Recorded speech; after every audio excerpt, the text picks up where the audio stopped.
Okay, Mom, I won't sell the dog for more bootleg figures. Mom, my Uber's here.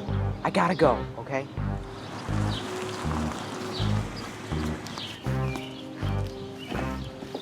Oh, what the...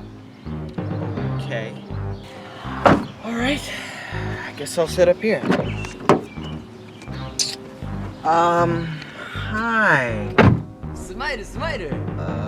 Can you take me to Raleigh, North Carolina? Smile. Does that mean we're leaving?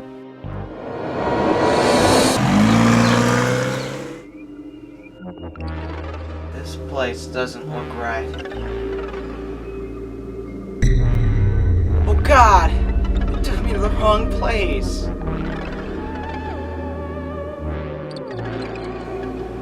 Please review these figures. Well, it's not like I have anything better to do.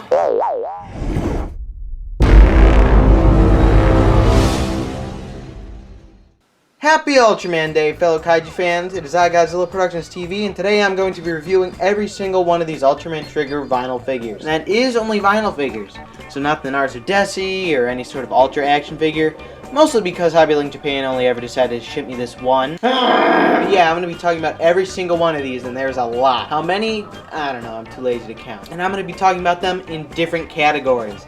Obviously an Ultraman category, Dark Giants category, and monsters. So I'm not a fan of dilly-dallying, so I suggest we get right into the review, starting obviously with Ultraman. Let's take a look at Ultraman Trigger himself, which was clearly made for whatever age Kengo acts like, so don't expect too much from it. And when I say don't expect much from it, I mean take your expectations and drop them into a ravine, because yikes. This figure has major issues. For example, if I were to let go of him, he'd fall into that ravine too. Yeah, that's right, my figure comes with some nice warped legs. Of course I could just heat them up and fix them, but I'm too lazy for that. My figure also has some nice paint fails on him. For example, this scuffage on his chest here. Now let's look at the parts of the figure that were intentional. I have to be honest, the detail actually isn't half bad. All the little patterns on his protectors on his chest here are there, and they look great! As well as most of the paint is there too. Even when it's missing, it doesn't really look like it is. Let's look at Ultraman Trigger Power Type. Ultraman Trigger's form where they put a commendable effort into not making it look like multi-type but red, but forgot to not make it look almost identical to Ultraman Z Beta Smash. Though it isn't my favorite of Trigger's form designs, it is probably my favorite of his first three figures. Mainly because it doesn't have the issue of the warped legs. Yeah, I did just spoil that Sky type as warped legs too. Sorry if I ruined the surprise. And if you were invested enough to care, you must be some GPTV superfan, and I'd love to shake your hand. Something about him just looks really clean and solid. It's honestly a really good figure. Now for Ultraman Trigger Sky type, the form they use when they're too lazy to choreograph fight scenes. I could complain about this form's use all I want, but I can say for certainty it will dodge my insults with ease, as it has way too much experience doing so. As much as I joke, this form is one of my favorites. Although the figure certainly isn't. Right away you notice something wrong when you look at it. You even can, because this thing's face is on the floor 100% of the time. Multi's leg warping was a little annoying, but you could really fix it if you place the arm strategically. The same cannot be said for Sky type. If you can notice this horribly on the camera, my golly, is it not good. The paint on the figure is pretty nice, but there is a bit of a lack of gold everywhere. Left the perfect amount off to bug you, which is really nice. Thank you, Bandai. I love you! It's a shame too, because I really like Sky type. He had a really nice debut where he went up and spun around Gazort. Trigger Dark, the rip-off Belial Atrocious with Trigger's head stuck on it. Kinda hard to mess up these all silver dark colored ultras, but there are certain things it does that really helps make it stand out. The black on his crotch here, and the black right up here in his chest. I was honestly super surprised when I saw that. The head could be done a little better. The eye paint looks pretty sloppy, and it's missing like a black streak in the middle. Although the bronze up there looks pretty nice. It is lacking a lot of paint, but it looks fine. And so does Glitter Eternity, the form that never let me see the Mitsubishi logo the same again. Honestly, I think the lack of paint on this figure, well, I have to dock points for, looks pretty good. I think the fully gold arms and the mostly fully metallic orange body just looks really nice on this thing. If he was like red, nah, Nah, he wouldn't be as good. It's the orange that does it for me. Trigger Truth. Trigger's goth form. Yeah, well, it's a neat suit.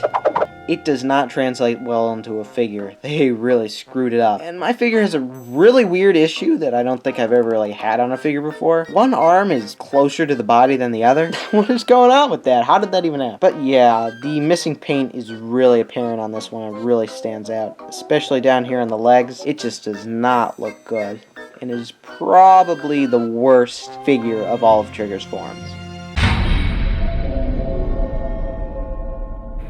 Carmeara, the character they completely forgot to give character to, which unfortunately seems to have carried over to the figure. And because she only said a few things in the show like Trigger! I'll only say a few things about this figure. Bad, stretched, gray, underpainted. Darrgon, the Herculean warrior who became a pervert for a couple of episodes, which went nowhere. But nonetheless, this figure is the best out of the trio. Interesting how his friend Power Type is the same story.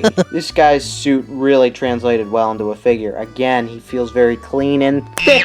He just looks freaky and monstrous with that mouth and all the detail on his face.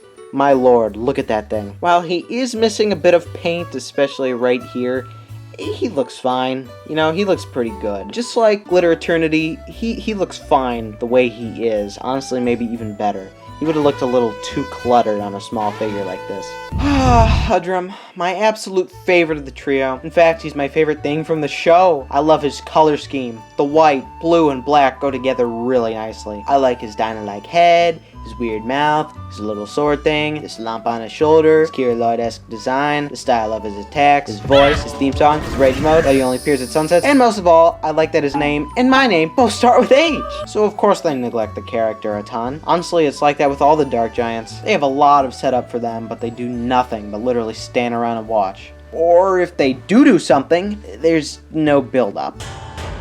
Something about these figures just looking very clean and slick.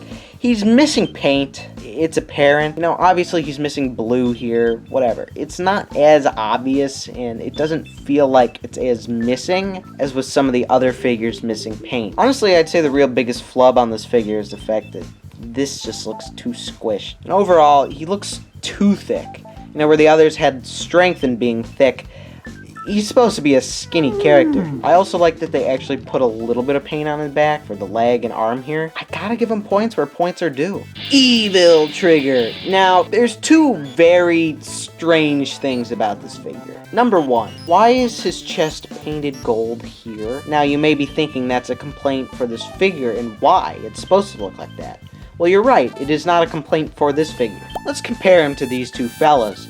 Well, if you look closely, they're both missing paint right there. So why does this guy get the luxury of having that paint on him? What's so special about Evil Trigger? I mean, of course I'll take it, but Bandai is continuously showing me they're capable of doing these things, and they don't do it on the other one. And it kind of makes me mad. Now, the other strange thing about this figure, for some reason on this guy, they made his body more of a metallic gray rather than silver. Just as they did with Carmeara. Doesn't make any sense and looks bad. Golba. Didn't feel like making two suits, and Fusion Kaiju are more popular anyway, right? It's nice to see Melba showing through slightly more. And the fact that it's normal Golza and not Fire Golza is nice too. Although it isn't Dyna Golza, so not a total win in my book. This figure, all things considered, looks pretty darn good. The detail on it is actually like really amazing. Look at that. Look at those legs. Look at these wings. Look at all the folds on him. Isn't that great? Look at that tail. Oh man. And if you look closely at the legs, especially right here on the edge, they do appear to be painted. Same with the arms. Which means there is technically paint on the back, so you have to give him credit for that. Although, I do kind of wish the arms and the wings weren't connected. It makes him, when doing poses like this, just not look right. I do, though, think it is a pretty solid figure. And it probably would have benefited from being a DX. They did end up making more DXs down the line, so I don't know why they couldn't have started with this guy. Would have been nice. Next, we have the one who drips out in the very weapon that murdered one of their family members, Marlulu. Yeah, it was something I was all on board with until they made this thing the exposition fish. Well, hopefully Bandai's attempt at the figure will be better. everything looks good so far. I like the sleeve wrinkles here on the hand, and the sleeves up here. This Tyrone from the Backyardigans shirt looks good. Wow. Even these pants are perfectly wrinkled. As much as I've been praising the detail in the figures this whole review, I have to say it looks even better here. As great as this figure is, the happiness just doesn't stick, because I know on that back there's going to be nothing that's going to completely ruin the figure. Let's get it over with. Oh! They actually did it! They actually painted the back! Seeing this just fills me up with happiness and gives me a very warm feeling inside. Though, the light doesn't last as it fades into darkness once you realize, why didn't they do this with any of the other figures? I mean, seriously, this is just another example of the evil Trigger figure. Let's talk about Gazort. Luckily for me, and not for anyone purchasing this wanting a good figure, this one has some issues. For one, the mouth! It looks like his teeth either burst through his giant lips, or they're growing on them. Like this fish I saw the other day. Look at that ugly thing. He was huge too. Scary stuff. Anyway, the figure doesn't look as bad as that fish, but it still doesn't look too good. I think the most apparent part of this is the fact that he's missing the orange paint on his chest here. It just makes him look very bland. I think that would have really helped to make him pop. The detail on the figure is pretty good though. As you can see, there's some nice lines here. I like Gazort, and this figure isn't that bad, but you know, I really think it could have been better and really would have benefited from just a little slightly better paint application. So, as I'm sure many of you may know, next up should be Oka Gubila. But as you could tell, I didn't buy that figure. Yeah, that's right. I didn't want to disrespect myself by purchasing that thing. Looks like if I took this figure, fed it to my dog, and took whatever came out the other end. It's just awful. It's a lazy monster, and it's a horrible looking figure. I don't understand how we're just supposed to accept a fish now lives underground and then is able to fly? Are you kidding me? That's so stupid! Deathdrago, an awesome monster that translated horribly into a figure. My goodness. What is this disaster? The only thing I really gotta give it credit for is the broken horn up here. But then again, there was only one Deathdrago like that. The sculpt is just miserable. His head looks almost nothing like it did in the show. And these claws look awful. The back isn't even painted at all. All of that is supposed to be white. The only thing they were nice enough to give us on this figure was his toe paint. What even are these toes? They look so weird. And here we have Satandelos. While I do prefer this thing's paint job over Gigadelos, I think his appearance was significantly worse. While the episode was decent, he was really shafted. This figure is awesome. It is gigantic. While the paint is supremely lacking on the figure, it is one of those cases where it looks fine without it. It is disappointing though. Power Dada! I am ecstatic about this guy's return. Of course, to a degree, because he returned in probably the worst Ultraman show ever, but I digress. It's still really cool to see this thing back, and having an awesome figure to come with it. They painted the back, so, you know, that's already a plus. Well, for the most part, there's a few stripes that are missing, which is confusing. But hey, I'll take paint like this on the back over nothing, because it at least looks decent and serviceable. The head on the figure is really good too. All the pores are sculpted, although there are some tiny paint mistakes down here. And I like how they captured in the face the difference between this suit and the original powered suit. He really does look like the new one versus the old one, even if it is kind of pretty subtle. Next up is actually quite the jump ahead in episodes to Absolute Tartarus here. Of course, after Power Data, there were some re-releases of figures like Gargorgon and Zaragus, but they're technically not made for this show. It just didn't really feel like it counted as a Trigger figure to me. So, on to episode 14's Absolute Tartarus. My goodness, what is with the lean on this thing? He's like sticking his belly out. I don't know what's going on with that, but it just adds to how bad this figure is, to be honest with you. Look at the sloppiness of paint on that head. Gosh, they could have tried a lot harder there. He just overall doesn't really look very good. The only thing I have to give him credit for was this right here. This, I guess that's the Absolutian heart, isn't it? You can just really feel that lean while you hold him. It's peculiar. I guess it's an Absolutian thing because Absolute Daivolo also has it going on too, where it's not quite as noticeable and not as bad, but the figure is definitely as bad. The paint is missing, and it's not one of those cases like Glitter Eternity where it looks good. Again, the only thing I have to give him credit for is, but I guess this is the Absolutian heart. It's a cool character who's wasted in the show and wasted as a figure. Next up we have this Nars thing. the Nars Pie. I think this thing is awesome. Although there is something of note I want to warn you people of. If you like to take the tags off like me because you don't like being able to sell them for a good value eventually, yeah, be careful. You really got to heat this thing up a lot to be able to get the tag out. I unfortunately wasn't able to get it out right, and there's that little piece jiggling around in him. I went to take the head off to remove that piece so I don't hear it jiggle every time I touch the thing. But I could not for the life of me get the head out. I heated it up so much that it felt like I was going to rip the head if I even touched it anymore at all. But the head still couldn't make it out of the socket. It was ridiculous. Other than that, I love this thing. He's really cool. I thought you'd really only ever be able to get this thing in a pose like this with one of those expensive Yamanayas. And I love it. My favorite part about this thing is that it scales pretty much perfectly with this Ultra Monster Series Nars figure too. This thing really surprised me how big it was. Though, something strange, the heads, they look completely different. I don't know if it was like that in the show or if this was a creative choice. Please let me know, I'd be interested. Because the heads really do look drastically different. Take the Woola suit, throw it in cement, and put makeup on it? What? It's a real shame we ended up getting a figure of this guy instead of Woola.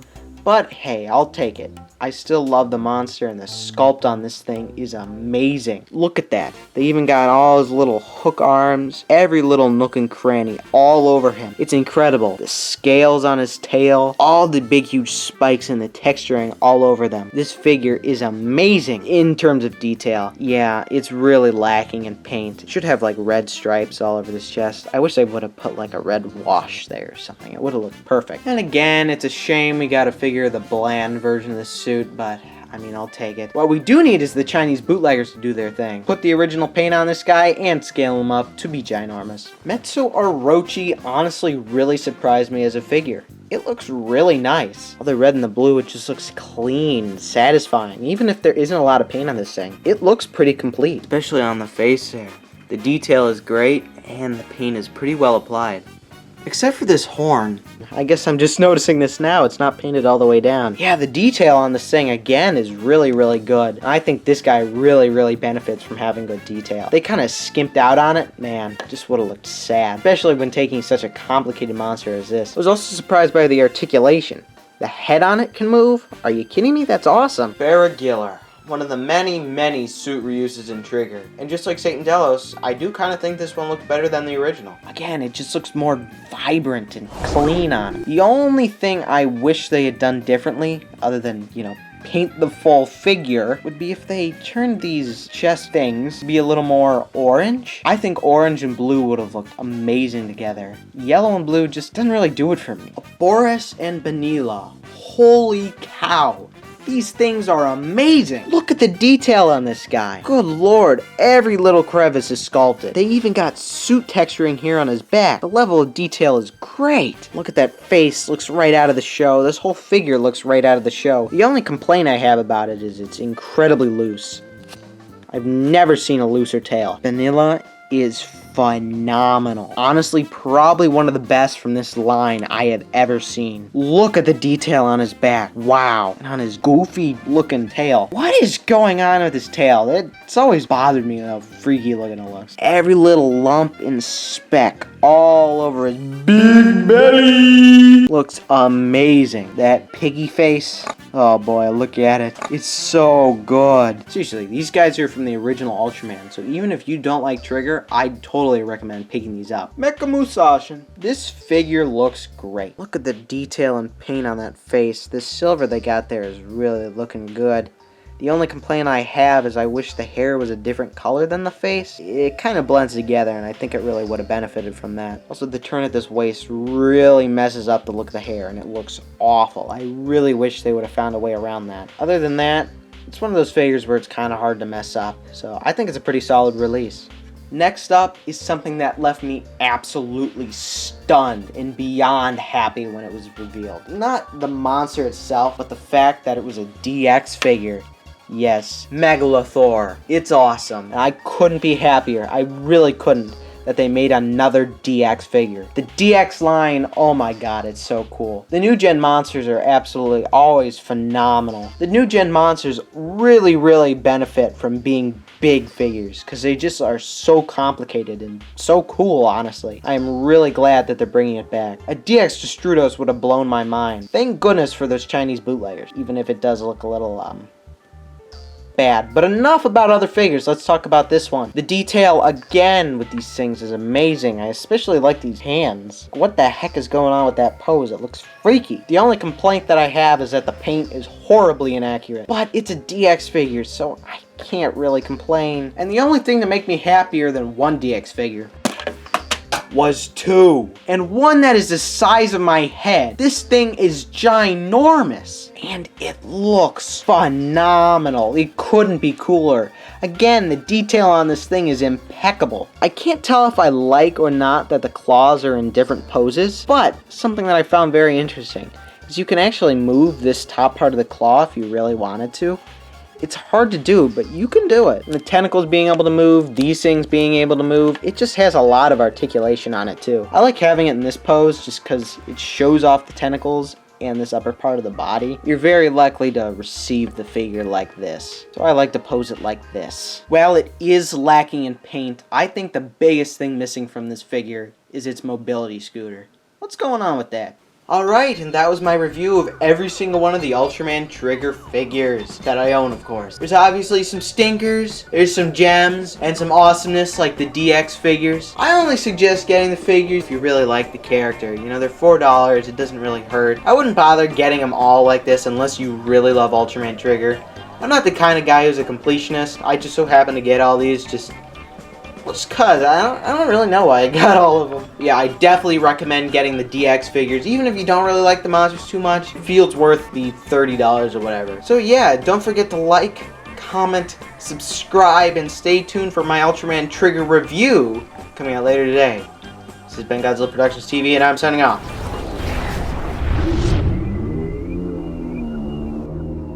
Can I leave now? Smite.